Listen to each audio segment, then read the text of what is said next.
ഗീത, അത് ഞാൻ... ഒരു മിനിറ്റ്. നീ പറയുന്നത് കേൾക്കാനല്ല വിളിച്ചേ, ഒരു കാര്യം പറയാനാ. എന്താ ഇത്? നിനക്ക് എന്നോട് സഹതാപം തോന്നി ഹോസ്പിറ്റലിൽ 2 ലക്ഷം രൂപ അടച്ചില്ലേ, ആ പണമാ. ഈ പൈസ എനിക്ക് വേണമെന്ന് നിന്നോട് ഇപ്പം ആരാ ചോദിച്ചത്? നമുക്കിടയിൽ പ്രശ്നം ഉണ്ടായത് തന്നെ ഈ പൈസ കാരണം കൊണ്ടല്ലേ? ഞാൻ പോയിട്ട് ആ പൈസ അടച്ചോണ്ട് നിന്നെ ഞാനെന്തോ കുറച്ച് കണ്ടതുപോലെയാണല്ലോ നീ സംസാരിക്കുന്നത്. നീ അങ്ങനെയൊക്കെ പറഞ്ഞുകൊണ്ടാ ഞാൻ കുറച്ച് ഒച്ചത്തിൽ സംസാരിച്ചത്. പക്ഷെ ഞാൻ പറഞ്ഞ വാക്കുകളൊന്നും സത്യത്തിൽ എൻ്റെ മനസ്സിൽ നിന്ന് വന്നതൊന്നുമല്ല. ആക്ച്വലി എന്തുകൊണ്ട് അങ്ങനെ സംസാരിച്ചതെന്ന് വെച്ചാൽ... എനിക്കതൊന്നും കേൾക്കണ്ട. എന്താ പറഞ്ഞേ? എനിക്ക് അഹങ്കാരമാണെന്ന് പറഞ്ഞില്ലേ നീ? അതെ, എനിക്ക് അഹങ്കാരം തന്നെയാ.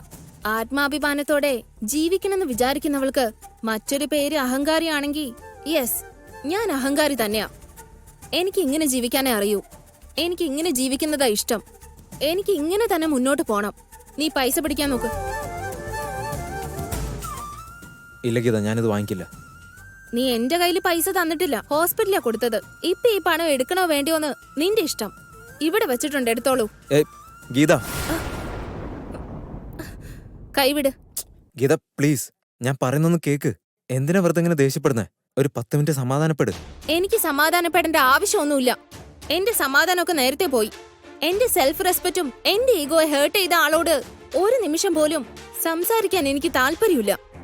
നീ പറഞ്ഞ കാര്യം ഒരിക്കലും മറക്കില്ല. അതുപോലെ നീ ചെയ്ത സഹായം പോലും ഞാൻ എന്റെ ഓർമ്മയിൽ വെച്ചോളാം. നീ 2 ദിവസം എന്റെ കൂടെ നിന്ന് നന്നായിട്ട് സഹതപിച്ചു. ആ കൺസേണ് ഒരുപാട് നന്ദി. പക്ഷേ ഒരാൾക്ക് സഹായം ആവശ്യമുള്ള സാഹചര്യത്തിൽ നിൽക്കുമ്പോ അവളെ ഒരിക്കലും കുറച്ചു കാണാൻ പാടില്ല. അങ്ങനെ ചെയ്യുന്ന തെറ്റാ. കൂടെയുള്ളവർക്ക് ഇഷ്ടമില്ലാത്ത കാര്യങ്ങള് ഒരിക്കലും ചെയ്യരുത്. ഞാൻ വേണ്ട വേണ്ടാന്ന് പറഞ്ഞിട്ടും നിന്റെ ഇഷ്ടത്തിന് എന്തൊക്കെയോ ചെയ്ത് നിനക്ക് തോന്നിയ പോലെ സംസാരിച്ചു. അതൊരിക്കലും എനിക്ക് മറക്കാൻ പറ്റില്ല. ഞാൻ ആക്സെപ്റ്റ് ചെയ്യില്ല. ഗീത പ്ലീസ്. ഗീത, ഗീത ഞാൻ പറയുന്നത് കേക്ക്. എനിക്ക് ഒരു 2 മിനിറ്റ് സമയം താ, ഞാനൊന്ന് സംസാരിച്ചോട്ടെ. ആദ്യം നീ പൈസ വാങ്ങിക്കേ. ഇത്രയും പെട്ടെന്ന് ഈ 2 ലക്ഷം രൂപ നീ എവിടുന്നാ കൊണ്ടുവന്നതെന്ന് എനിക്ക് നന്നായിട്ട് അറിയാം.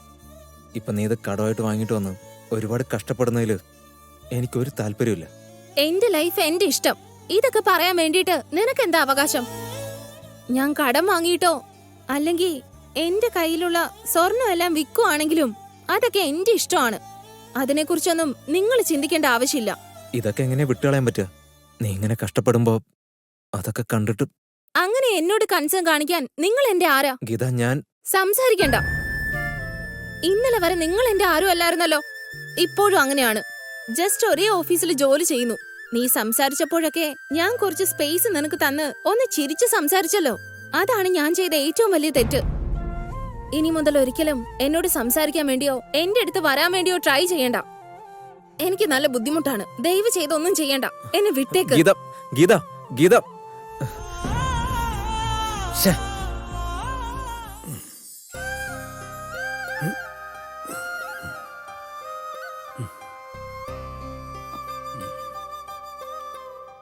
ഏട്ടാ, സെൽവി, ഹോസ്പിറ്റലിൽ ബില്ലൊക്കെ എത്രയായി? പൈസക്ക് എന്താ ചെയ്തേ നീ? അതിനെപ്പറ്റി ഏട്ടൻ ചിന്തിക്കണ്ട. നിങ്ങൾ സമാധാനമായിട്ടിരിക്കെ. ഇത് കുടിക്ക്, ഒന്നും ആലോചിക്കണ്ട. നീ പറയൂ സെൽവി. ആദ്യം നിങ്ങളിത് കുടിക്കേട്ടാ, ബാക്കിയൊക്കെ പിന്നെ സംസാരിക്കാം.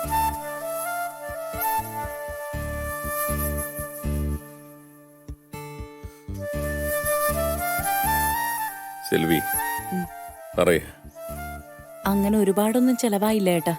അമ്മ ഹോസ്പിറ്റലായ സമയത്ത്, മക്കളുടെ കല്യാണത്തിന് വേണ്ടി കരുതി വെച്ചൊക്കെ എടുത്ത് ചെലവാക്കിയ സമയത്ത് അമ്മോട് നുണ പറഞ്ഞതുപോലെ ഇപ്പൊ എന്റെ അടുത്തുനിന്നും കാര്യങ്ങൾ മറച്ചു വെക്കാൻ ശ്രമിക്കുകയാണല്ലേ? അങ്ങനെയൊന്നും അല്ല ഏട്ടാ. ഹോസ്പിറ്റൽ ചെലവിന് നീ എന്താ ചെയ്തേന്ന്? എവിടെന്നെങ്കിലും കടം വാങ്ങിയോ? ഇല്ല ഏട്ടാ. സത്യം പറയൂ സെൽവി. കടം വാങ്ങിയ പിന്നെ നമുക്ക് സമാധാനം ഉണ്ടാവില്ല. കൃത്യമായിട്ട് തിരിച്ചടക്കണ്ടേ? മക്കളുടെ ഭാവി കാര്യങ്ങളെല്ലാം പ്രശ്നത്തിലാവില്ലേ? കടമൊന്നും വാങ്ങിയില്ല ഏട്ടാ. ഇരുന്ന സ്വർണമൊക്കെ പണയം വെച്ചു. അപ്പൊ അവസാനം മക്കൾക്ക് കരുതി വെച്ച സ്വർണ്ണോ പോയല്ലേ? സ്വർണം പണയം വെച്ചല്ലേ ഉള്ളൂ. പതുക്കെ കുറച്ചു കുറച്ചായിട്ട് തിരിച്ചെടുക്കാം നമുക്ക്. ആ, അതൊന്നും ഞങ്ങൾക്ക് നിങ്ങളെക്കാൾ വലുതല്ല. ഇപ്പൊ ഞാൻ കാരണം ഗീത ഒരുപാട് കിടന്ന് കഷ്ടപ്പെടുക. ഞാനിപ്പോ ഇവിടുന്ന് ഡിസ്ചാർജ് ചെയ്താലും ഇനി ജോലി ചെയ്യാൻ പറ്റുമോ? പൂർണിയുടെ അവസ്ഥ എന്നെ പോലെ തന്നെയല്ലേ. ഒരാള് മാത്രം കിടന്ന് കഷ്ടപ്പെടുമ്പോ മറ്റുള്ളവരെല്ലാരും വെറുതെ ഇരിക്കേണ്ട അവസ്ഥയാണ്. ഭഗവാനെ, എന്തിനാ ഞങ്ങൾക്ക് ഇത്രയും കഷ്ടപ്പാടൊക്കെ തന്നത്? സത്യം പറഞ്ഞ ഗീത ഒരു പാവമാ. ഒരാൺകുട്ടി കഷ്ടപ്പെടുന്ന പോലെ അവള് കഷ്ടപ്പെടുന്ന. അവക്ക് താങ്ങും തണലും ആവേണ്ട ഒരാണ് എവിടെയാണോ ഉള്ളത്?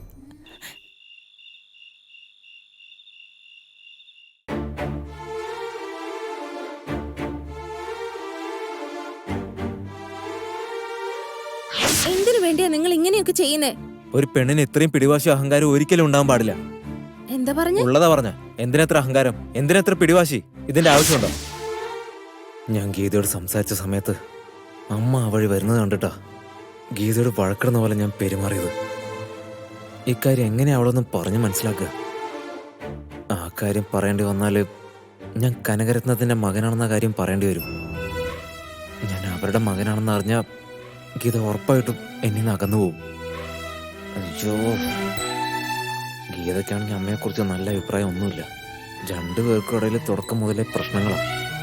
അതുമാത്രമല്ല, ഓഫീസിൽ ഞാൻ അമ്മയെ മാഡം എന്നാണ് വിളിക്കുന്നത്. മൂന്നാമതൊരാളെ പോലെ ആക്ട് ചെയ്യുന്നു. ഈ സത്യങ്ങളൊക്കെ ഗീത എന്നെ മനസ്സിലാക്കിയാൽ മാത്രമേ പറയാൻ പറ്റൂ. ഇപ്പം ഞാനിത് പറഞ്ഞാൽ ഞങ്ങൾക്കിടയിൽ പ്രശ്നം ഉണ്ടാവുന്നുള്ള കാര്യം ഉറപ്പാ. എന്താ ഇപ്പം ചെയ്യുക?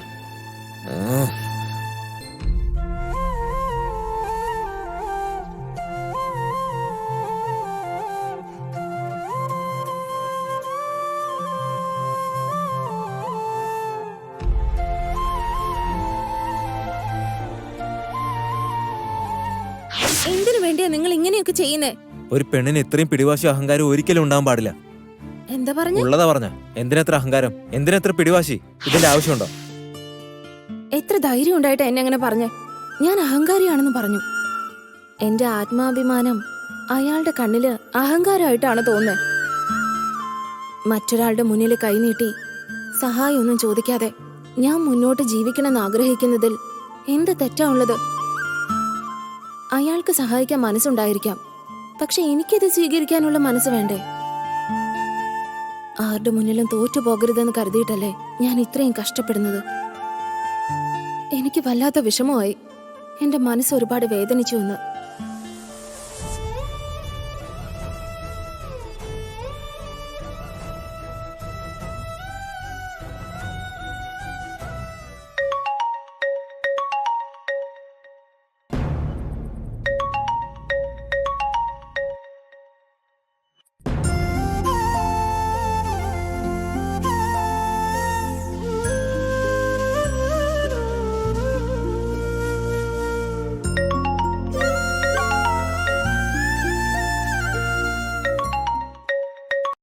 ഹലോ, നീ വല്ലതും കഴിച്ചോ ഗീത?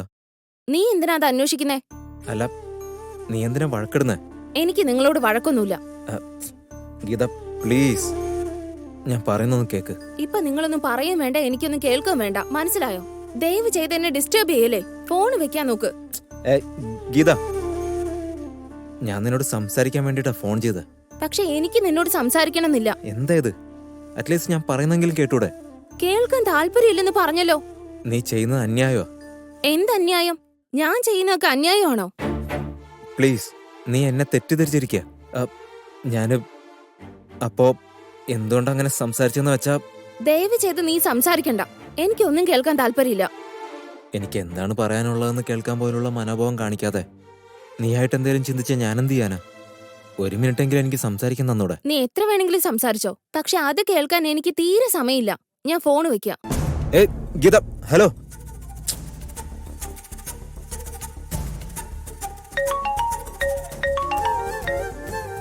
പിന്നെ എന്തിനാ വിളിക്കുന്നേ?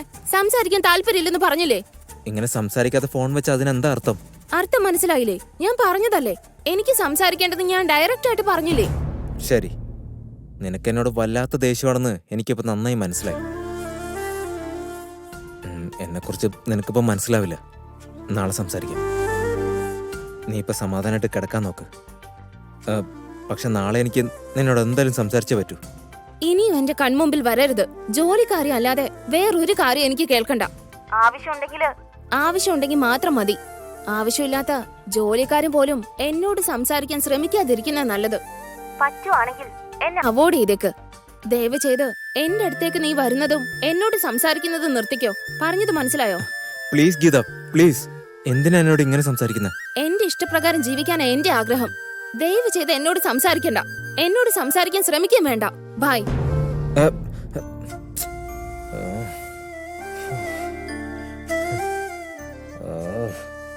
ഇവിടെ എങ്ങനെയൊന്ന്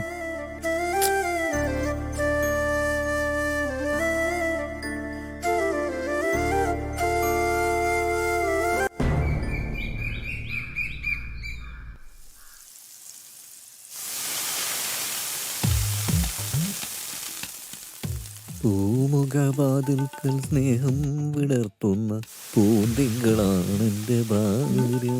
അതെ അച്ഛാ, ആ? ഇത്ര നാളുകൊണ്ട് അച്ഛൻ എത്ര ദോശ ഉണ്ടാക്കിയിട്ടുണ്ടാവും? അതൊക്കെ എന്തിനാ ഇപ്പൊ ചോദിക്കുന്ന മോളെ? കല്യാണത്തിന് മുമ്പ് ഈ അടുക്കള എന്ന് പറയുന്നത് എവിടെയാന്ന് പോലും എനിക്കറിയില്ലായിരുന്നു മോളെ. എന്റെ കല്യാണം കഴിഞ്ഞ മുതല് ഈ അടുക്കളയെ കിടന്നിങ്ങനെ നരയിക്കുക ഞാൻ. എന്റെ അമ്മയുടെ ജീവൻ പോകുന്നവരെ ഞാൻ കിടന്ന് നരയിക്കുകയായിരുന്നു. പേരിലൊരു സിംഹം ഉണ്ടെങ്കിലും യാതൊരു ധൈര്യമില്ലാതെ ഈ അടുക്കളയെ കിടന്ന് ഇങ്ങനെ നരയിക്കുന്നത് എന്തിനാന്നോർത്തവര് വിഷമിച്ചിരുന്നു. മരിച്ചിപ്പോ എവിടെ പോയിരിക്കുന്നോ എന്റെ അമ്മ. അച്ഛാ, ഇത്ര നാളുകൊണ്ട് എത്ര ദോശ ഉണ്ടാക്കിയും ചോദിച്ചിട്ട് അതിന് മറുപടി ഇല്ലല്ലോ. ആ, ഒരു ദിവസം ആവറേജ് 25 ദോശന്ന് കണക്കൂട്ടിയാലും ഇതുവരെ ഒരു 4-5 ലക്ഷം ദോശ ഉണ്ടാക്കിയിട്ടുണ്ടാവും. എന്താന്ന്? 4-5 ലക്ഷം ദോശയോ? എന്താ ഇത്രയും പണിയൊക്കെ ഞാൻ ഏതെങ്കിലും ഹോട്ടലിലെ ഷെഫായി നിന്ന് ചെയ്തിരുന്നെങ്കിലേ പണം ഉണ്ടാക്കായിരുന്നു, മനസമാധാനം കിട്ടിയേനെ. എന്റെ കഷ്ടകാലത്തിന് ഞാൻ അവളെ പോയി കെട്ടുകയും ചെയ്ത് എന്റെ ജീവിതം പോയി.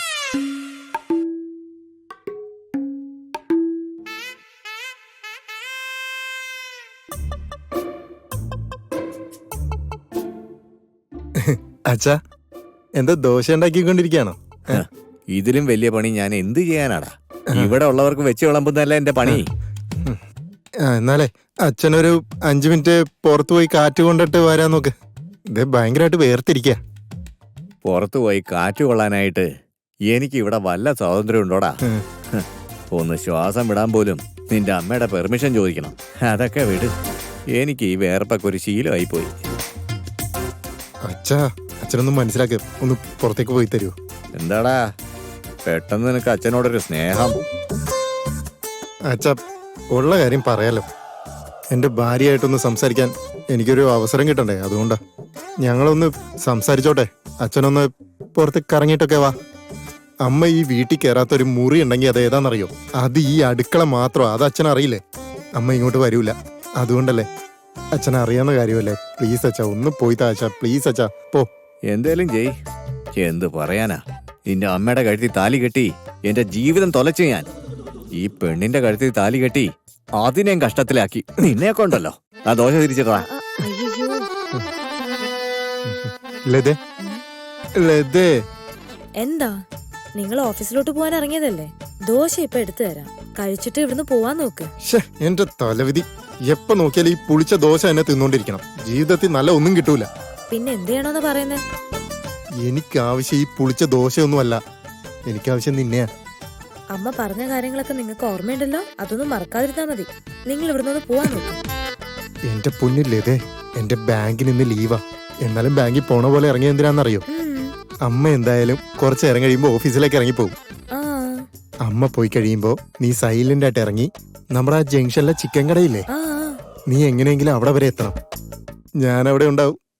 അവിടെ നിന്ന് നമുക്ക് രണ്ടുപേർക്കും സിനിമ കാണാൻ വേണ്ടി പോവാം. അയ്യോ, അതൊന്നും വേണ്ട. അമ്മ എങ്ങ അറിഞ്ഞാണ്ടല്ലോ നമ്മള് രണ്ടുപേരെ ശരിയാക്കും. അമ്മ എങ്ങനെ അറിയാനാ? അമ്മ ഓഫീസിലേക്ക് പോകൂലേ? വൈകുന്നേരം അല്ലേ തിരിച്ചു വരുള്ളൂ. നമുക്കൊരു സിനിമയൊക്കെ കണ്ട് പുറത്തൊക്കെ ഒന്ന് കറങ്ങിയിട്ട് അമ്മ വരുന്നതിന് മുമ്പ് തിരിച്ചു വരാന്നേ. ഞാൻ ഓൾറെഡി 2 ടിക്കറ്റും എടുത്തു കഴിഞ്ഞു. ഏത് സിനിമയ്ക്കാടാ പോവാൻ പോകുന്നത്? സൂപ്പർ സ്റ്റാറിന്റെ സിനിമ.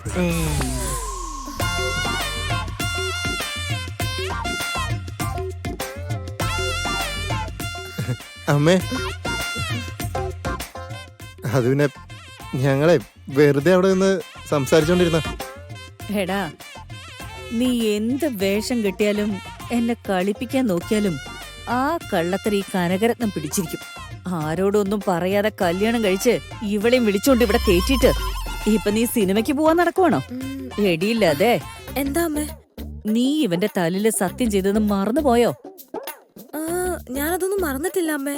ഞാൻ പറഞ്ഞതാ, ഇങ്ങേർക്ക് പറഞ്ഞാ മനസ്സിലാവണ്ടേ. നീ പറഞ്ഞത് അനുസരിച്ചില്ലെങ്കി സംസാരിക്കാൻ പാടില്ല എന്ന് ഞാൻ സത്യം ചെയ്യിപ്പിക്കും. അത് വേണോ? അമ്മേ അമ്മേ അങ്ങനെയൊന്നും ചെയ്തു കളയല്ലേ അമ്മേ. ഞാൻ ഇനി ഇവളുടെ ഭാഗത്തേക്ക് പോകുന്നില്ല. ഞങ്ങളൊരു ഡിസ്റ്റൻസ് ഇട്ട് നിന്നോളാം പോരെ. നിന്നെ കാണുമ്പോ എനിക്കും പാവം തോന്നുന്നുണ്ട്.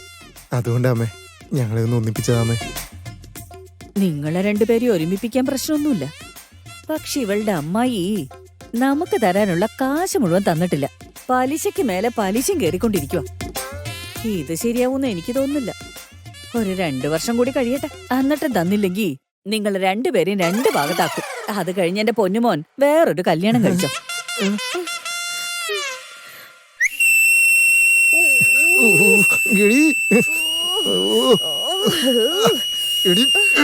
ഒന്ന് നിർത്തടി. ഇനി നീ ഇങ്ങനെ വിസിലടിച്ച അമ്മ പറയേണ്ട കാര്യമില്ല. ഞാൻ തന്നെ നിന്നെ ഡിവോഴ്സ് ചെയ്തത്. പിന്നെ എടി പിന്നെ നീ വിസിലടിക്കാൻ പോകണം. ഞാൻ ഇപ്പൊ തന്നെ ഡിവോഴ്സ് ചെയ്ത് കളയും. എടാ വാടെങ്ങോട്ട്. എടി നീയും കൂടി വാ. ആ,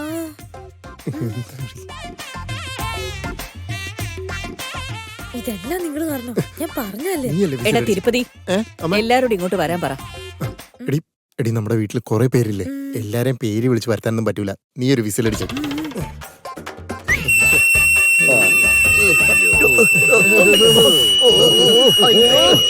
എന്റെ ദൈവമേ, ചെവി അടിച്ചു പോകും. നിർത്തടി. എന്തിനാടി ഇപ്പൊ വിസിലടിച്ച് എല്ലാരും കൊല്ലുന്നേ? ഞാൻ ദേ മുത്തശ്ശിയുടെ കൊച്ചുമോൻ പറയുന്നിട്ടാ വിസിലടിച്ചു. അതെ മുത്തശ്ശി, അമ്മ എല്ലാരെയും വിളിക്കാൻ പറഞ്ഞു എന്നോട്. അതുകൊണ്ടാ വിസിലടിച്ച് വിളിച്ചേ.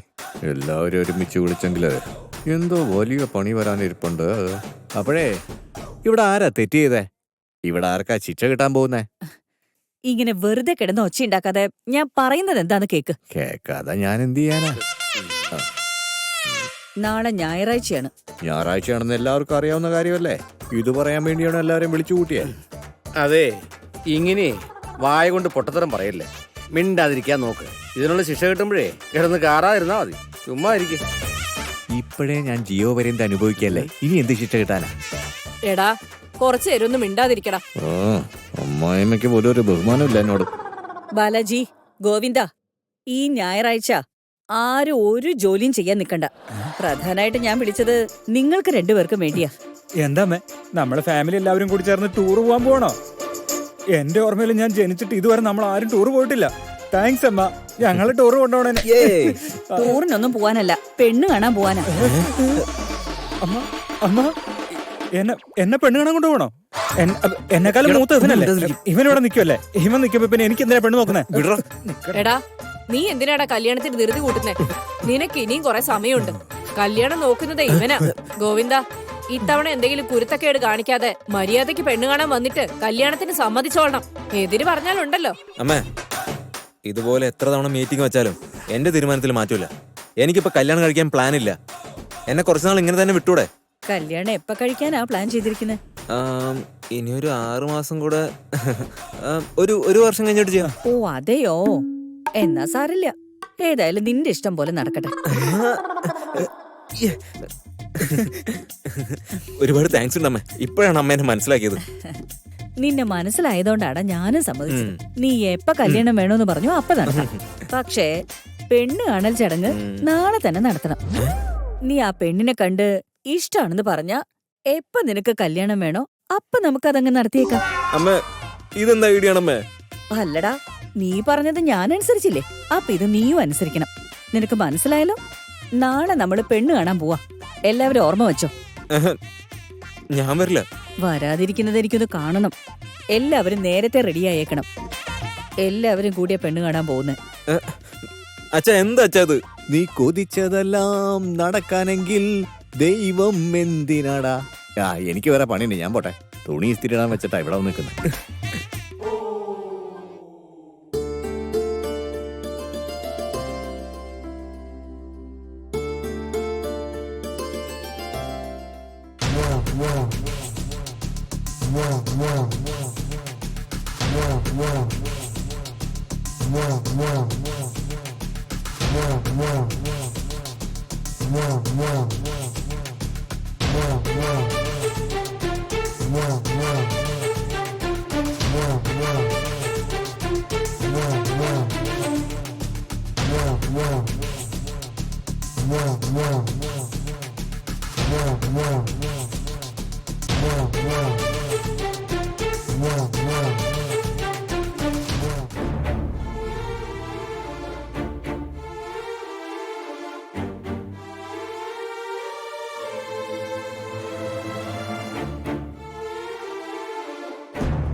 ഒരു കോഫി.